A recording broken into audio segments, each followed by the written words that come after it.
Hello, everyone. I'm Paris Fox, and I'd like to welcome you to 12 O'Clock High, a podcast on business leadership with Tom Fox, hosted by Richard Lummis. What makes a great leader? Is it genetic, or can you learn leadership skills? Join Tom Fox and Richard Lummis in this podcast, where they consider leadership from a wide variety of perspectives: academic, behavioral science, history, popular culture, the movies, and much more. You'll learn about specific tactics and strategies that you can bring to your own leadership toolkit. 12 O'Clock High is a production of the Compliance Podcast Network. Hello, this is Richard Lummis, and I'm here with Tom Fox for another episode of 12 O'Clock High, a podcast about leadership. In these discussions, we draw what we hope are interesting examples from our own experiences, history, business, literature, and politics to examine what constitutes good leadership and extract lessons we can use to improve our own leadership skills. Welcome back, Tom. Thank you, Richard. We're recording this in February, so following with our custom in previous years, we picked some Best Picture winning films with leadership as a key theme to discuss. Today, 1976 Best Picture winner Rocky, starring Sylvester Stallone with Burgess Meredith, Talia Shire, Burt Young, and Carl Weathers. It's directed by John Avildsen, whose name was not familiar to me, but he also directed Lean on Me and the Karate Kid movies. It had a budget of just over $1 million, but went on to gross $225 million. The film has had 7 sequels to date and launched Stallone's career. Considered one of the best sports films ever made, ranking number 2 on the American Film Institute's list behind Raging Bull. It received 10 Oscar nominations and won 3, Best Picture, Best Director, and Film Editing.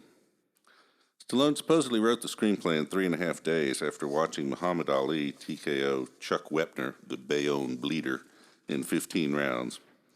The plot's pretty straightforward and no doubt familiar to our listeners. Rocky Balboa is a semi-professional boxer in Philadelphia whose day job is as a leg breaker for a loan shark. Apollo Creed is the flamboyant heavyweight boxing champion who has a fight scheduled for July 4th, 1976 in Philadelphia. His opponent's forced to withdraw with a hand injury 5 weeks before the bout, and no ranked opponents are available, so he decides to give a local nobody the chance to fight him. He picks Rocky Balboa based mainly on his nickname, the Italian Stallion. Side plots include Rocky developing a relationship with Adrian, played by Talia Shire, and tensions between Rocky and Paulie, Adrian's brother, and Mickey, who now wants to be Rocky's manager after abandoning him earlier in the movie. Rocky trains hard for the fight, running and punching sides of beef, as well as working on technique with Mickey. The actual fight only occupies about 15 minutes of screen time. Rocky knocks Creed down in the first round, and the two proceed to pummel each other for 15 rounds before Creed wins a split decision. Acting performances were much better than I remembered, and the movies held up extremely well. Tom, what do you have to say about this one? So, Richard, I was really surprised in not only rewatching this movie, but in doing research for this podcast about the leadership lessons from Rocky. I had found it to be not only a ton of fun, but also a film that was one that inspired me. I think from the sports perspective, certainly it has that inspirational tone. So I was really intrigued to see if we could really explore some of the leadership lessons. But first, I wanted to talk about some of my favorite scenes and perhaps ask you about some of yours. I had 2 favorite scenes that I wanted to discuss. And the first is the first running scene. I think the scene where the second and final running scene where he runs through Philadelphia and ascends the steps of the ascends the steps and throws his hands over his head. Everyone's familiar with that, with a stunning theme playing in the background. But I was more intrigued with his first run. First of all, he drinks an egg, and if you've ever drank a raw egg, you certainly appreciate that, willingly or not. Second of all, he's so out of shape, and he's clearly out of shape, but he has a discipline to get up and run, and that always struck me as a key thing that I needed to remember. The second scene was he is Paulie, his future and putative brother-in-law, and brother of Adrian, lets him go into the meat locker and punch sides of beef and to toughen him up. And as a part of that, he breaks the ribs of the beef slabs that are hanging there. And that ends up on a advertisement, or rather perhaps a local television segment that Creed's team sees to help in the television segment is promote the fight. And that punching scene also really struck me as commitment, along with the first running scene. And it was a commitment to not simply working hard, because a lot of athletes and a lot of leaders work very hard, but a commitment to perhaps do things differently in a way that certainly took you outside your comfort zone, but also prepared you for what was later to come. So do you have a couple of favorite scenes as well? Well, yeah, I do, and I agree about the first running scene. And immediately prior to that, I think the loan shark character pulls a cigarette out of Rocky's mouth and says, "You're in training." But yeah, I thought the scene where Apollo's corner man is watching him on TV, watching Rocky on TV pummel the sides of beef, and basically he tells Creed, "You need to pay attention. This guy doesn't know this is a joke." And then I guess one of my other favorite scenes was the end of the fight, where they're in a clinch and Creed saying, "There ain't going to be no rematch." What was it? You said only seven only sequels, seven sequels to date? To date, yes. Apparently there's an early Rocky in the works. But I really liked the scenes with Apollo Creed. I thought he was a very interesting character in terms of being very intellectual and focused on marketing and his brand. The punching of the carcasses was apparently based on Joe Frazier. Used that as an actual training technique. And then the scenes where Adrian is really just sort of blossoming. She starts out as extremely mousy and shy, but she starts wearing pretty clothes and stuff. And I'd forgotten about a lot of this movie. Right. I hadn't seen it in a long time, but yeah. So there were several lessons that really leadership lessons that I took away, and I wanted to maybe split them into some of the characters that we've talked about, and then maybe end up with the final fight scene. But from Rocky, I got the lesson that no one owes you anything. You only owe yourself. And I think the arc and trajectory of Rocky throughout this picture really showed that. You mentioned the leg breaker enforcer role he had for the mob, and then moved up. They showed a couple of his amateur fight scenes. They showed him lacklusterly training with Mick in an early scene. And all of that seemed to really drive home the message that at the end of the day, it's you. It's not outside forces. It's not society, although perhaps we can talk about that in another movie, I Blame Society, in a cross-cultural reference. Nevertheless, no one owes you anything. You owe it to yourself. So I thought that was a good lesson from Rocky. The second lesson was to get the work done. And the inspirational part for me as a high school athlete in that time frame was the training scenes. And he did a lot of training, lots of sit-ups, lots of pummeling, stomach, lots of running, lots of jump rope, lots of obviously sparring. And one thing I'm not sure we have really explored in this podcast series is the need to train not only to become a leader, but actually after you become a leader. So, for instance, in the corporate world, do you have training on crisis management? Do you have training? We both sit here in Houston. Do you have training for resilience in your operations if a hurricane hits? Do you not only think about those risks, but you train for those risks? And I'm not sure that's really thought about in terms of leadership, but it really drove home to me the issue of a training. And then the final thing, which perhaps is the Hollywood story part, is the underdog component. Rocky is clearly an underdog. We all love underdogs. If you have that sort of mentality, I think that can be a driving force for you. It may be hard to see Amazon or Google or Facebook as an underdog, but if you think about the fact, I always think about Satchel Paige, that if you turn around and look, you might see somebody coming after you and catching up to you, that driving force I think can help you maintain a leadership position. Did you see anything new or different, perhaps from Rocky? Well, I thought that's an interesting point about the training for so many different things, because one of Apollo Creed's problems is that he has too many balls in the air.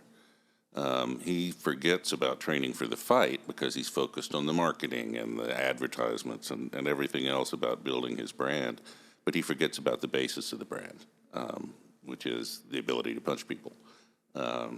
And so I thought that was an interesting point. The other thing is Rocky's lack of self-respect in the beginning. He's not even a very good leg breaker. He's entirely too merciful, and he doesn't understand that the loan shark wants him to break the guy's thumbs who owes him $200, so the guy that owe him $20,000 will pay up. But anyway, it is a movie, of course, so Rocky magically develops self-respect and self-discipline instead of having to work at it over years like the rest of us. So next, I wanted to turn to some lessons from Mick, or Mickey the trainer, and just a fabulous role by Burgess Meredith. If you understand this next reference, I will not comment on your age, but I thought Burgess Meredith was the ultimate penguin. But as Mick, he was just perfect for that role. But there were some things, leadership lessons, that I thought were worth talking about from him. And the first one, once again, is around training, but it's not the different types of training, it's the repetition. And he had some very basic training techniques, but it was repetition. It was sit-ups, it was push-ups, it was one-arm push-ups, it was running, it was jump rope, it was with the bag, it was sparring. It was taking punches to your gut.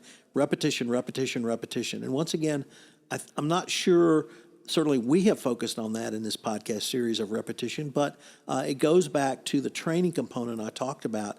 As a leader, do you have your company ready for a competition, for a fight, for a potential risk that you see on the horizon?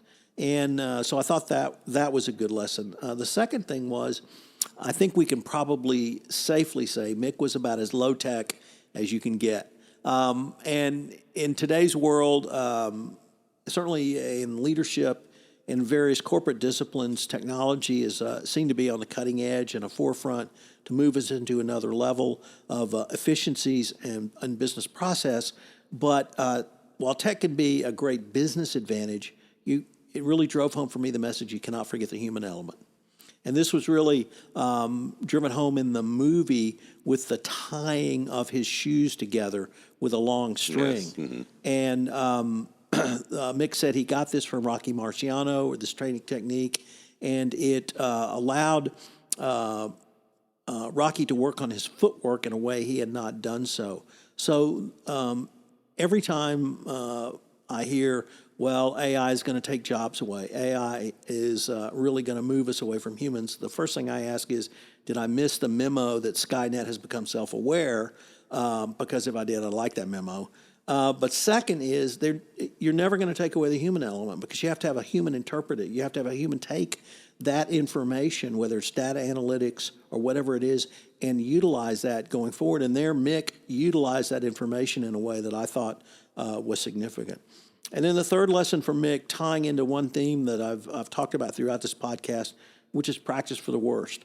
And the scenes where he had someone with weighted gloves hit Rocky in the stomach, I thought really drove that message home, because the gut shots, the gut punches, I think is what damages fighters and puts them in position where they're knocked out.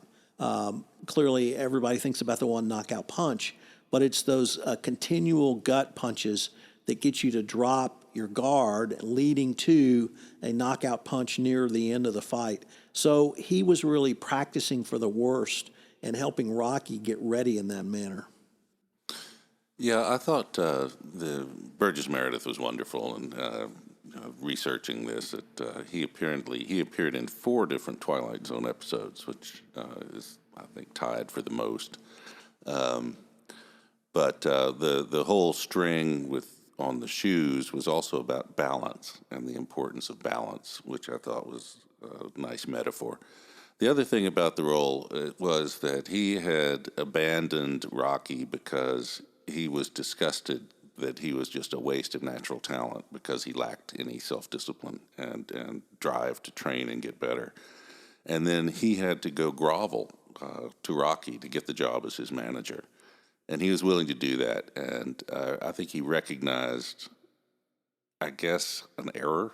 I'm not sure how to put it, because he was right that Rocky was just a waste until he got this miraculous chance.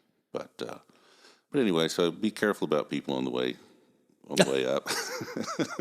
We both have played in the energy industry for many years, and one thing I've learned is that the person that works for you today may be your boss tomorrow, your boss today may be your boss again. You may be riffed today, and you may be back with the same team in 6 months.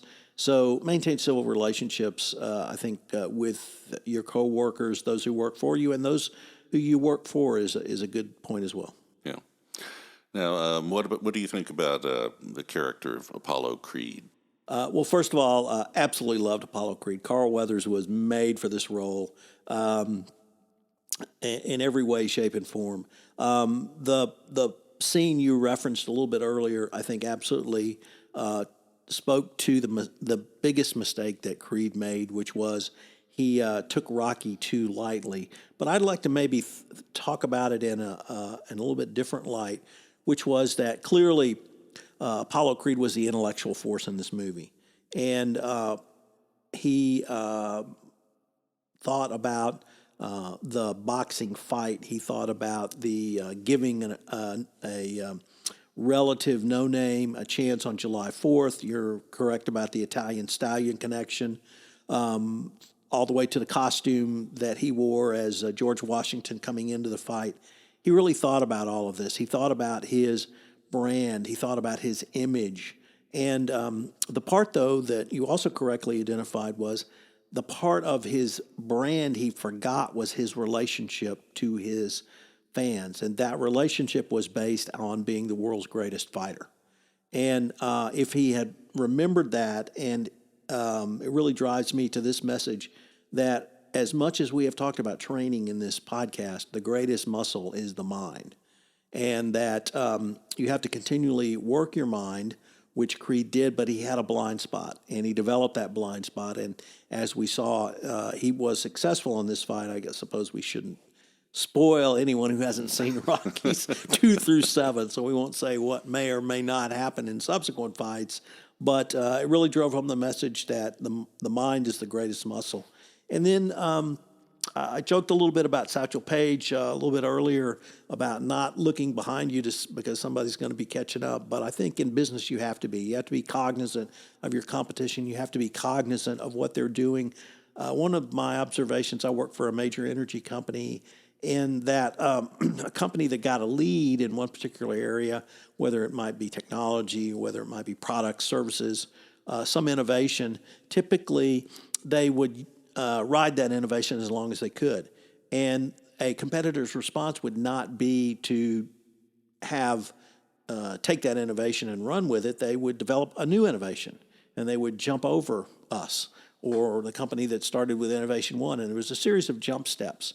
So I think it's always important to see what your competition is doing. I think it's always important to have good business intelligence.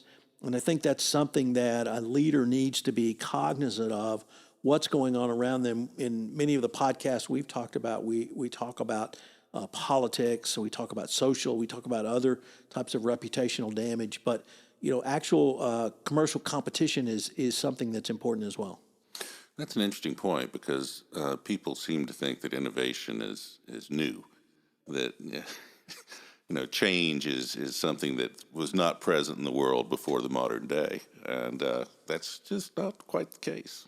Perhaps we should explore that. Well, the one of the other things about this movie that I had forgotten was that Rocky early on changes his goal.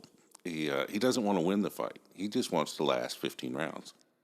And so at the end, he triumphs because that's what he does. So what do you think about that, is the importance of setting your goals properly? Well, I think that's important, but I guess that's a great point or segue to your goals can change. So I can remember when I desperately wanted to write a book. Well, I wrote a book. And then I thought, well, what's my next book going to be about? And that was 17 books ago. So, and now, how do I write a better book?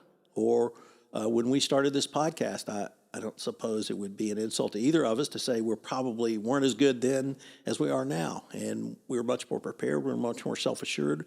We have a much more I think, a better understanding of what we're trying to bring to this podcast and the leadership's tips, techniques, and strategies. So your goals can change, and as Rocky, but he set a basic goal that I thought was achievable, which he did achieve, and he moved towards that. But it doesn't mean your goals can't change, and it doesn't mean that you can't have personal growth in terms of your goals. What you could say about the subsequent movies, that whether they're really just remakes of this or not. But I guess that's right. I mean, some of these lessons are really kind of timeless. So actually, I wanted to end, Richard, if I could, with some lessons from the fight, because you talked about that, and the other point that you raised a little bit earlier that I absolutely agree on is I had in my mind thought the movie was about the fight. It's really not. And certainly the fight is a part of it, but it's only 15 minutes. And the fight scenes were just fabulous. It was choreographed incredibly well. I don't know how long it took them to film that, but they worked very, very long and very, very hard. The one thing that I think subsequent movies did more and better was they had more and better fight scenes. But this was the one that started it. And it was kind of a revelation in 1975 or 76 when it came out. And it's the scenes are still great. But some of the lessons that I took away from the fight scene at the end of the movie was, number one, it's not how hard you get hit. It's about, or rather, how hard you can hit. It's about how hard a punch you can take. And Rocky certainly took some big punches in that. So did Creed. You mentioned the first round knockout. And Rocky went to the body against Creed throughout the fight, and Creed took those. I was, when I watched that, I guess I remembered, or what struck me was the first Ali Frazier fight, when Frazier just continued to walk into punches after punch after punch from Ali in the face so he could deliver a body shot. And that's eventually what knocked Ali down, was a body shot. But you have to be prepared for the worst. Go the distance. You mentioned that was his goal. And for Rocky, that was a long-term goal for that particular event. And he went the distance, and as a goal, it was an appropriate goal. There's a couple of other things that struck me in the research. One was leaders as storytellers. And once again, I don't think this is something we have particularly focused on in this podcast series. But as a leader, you have to communicate with a variety of stakeholders. Obviously, you have a board of directors, you have shareholders, you may have key investors, you have senior leadership. You're certainly going to have corporate heads. You're going to have customers, clients, but you've also got employees. And you need to present to them a coherent and cogent story that will not only enable them, but also move them forward. So leader as storyteller. What's the narrative of your company? And perhaps finally is when, once again, drawing from our energy industry experience, it's not all roses in the energy industry, and sometimes you hit dry holes, and so you've got to go back in there, and you have to go back in when it's tough. And when the market's down, you still have to go in there. You still have to innovate. You still have to move forward. So go back in when it's the toughest. Well, one of the things about all these movies is the glorification of the ability to take punishment. And Rocky's character could charitably be described as dim, but still the number of headshots he takes would seriously be an issue for his cognitive functioning later on. I guess perhaps we should give our recommendations. I certainly recommend this movie, Richard. I think it's still a ton of fun. It's still, you're right, it still holds up surprisingly well. And I hope that some of our listeners will go view it and take a look at it perhaps with a little bit different perspective. I have not seen all 7 sequels, but I have to say as I said earlier, this movie held up really surprisingly well for me. I think 3 is probably still my favorite, but Right. But this one was excellent, and definitely go check it out if you haven't already. So on that note, for now, this is Tom Fox and Richard Lummis with 12 O'Clock High, and we hope you'll listen in next time. This is Paris Fox again. We hope you enjoyed this episode of 12 O'Clock High, a podcast on business leadership with Tom Fox. If you enjoyed the show, please go to iTunes and rate the podcast. Thank you for listening.